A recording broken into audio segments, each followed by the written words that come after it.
Hello friends, welcome to my another blog. তো আজকে তো হয়েছে আমার হাজব্যান্ডের বার্থডে। তারপরে সকাল সকাল ঘুম থেকে উঠতে সেরে আমি আমার শ্বশুর মশাইয়ের হাতে টাকা আর ব্যাগ দিয়ে সেরা করতেছি যে আজকে বাজারের খরচের টাকাটা আমি দিতেছি, আমার লেগে কিছু মাছ মাংস আনতো আর যাবতীয় মানে সবজি টবজি যা আছে তা আনতো।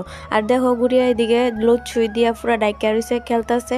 আমরা সবজি খেতে থেকে খেতে আনছিল লুচুই দিয়ে আইনে সেটা রাখছে বাস করে, আর গুড়িয়া এদিকে সব সিটটা শরীরে লিয়ে রাখছে। তারপরে গুড়িয়ার পাপার বার্থডের দিনটা স্পেশাল করার লেগা তো গুড়িয়ার পাপার লেগে অনেক কিছু রান্না করুন, যেদিকে আলু ভাজা, বেগুন ভাজা, লুচি ভাজা, ঢেঁড়স ভাজা সব কিছু কাইটটা লইছি। তারপরে এক এক করে ভাজা দেয়া দিছি। তারপরে আজকের বার্থডের যে দিনে অনেকগুলো রান্না করবো, এটি কিন্তু গুড়িয়ার পাপার একটা সারপ্রাইজ দিব। গুড়িয়ার পাপা কিছুই জানে না, তার লেগে আমি আজকে আমার শ্বশুর মশারি দিয়ে বাজার করতে দিছি।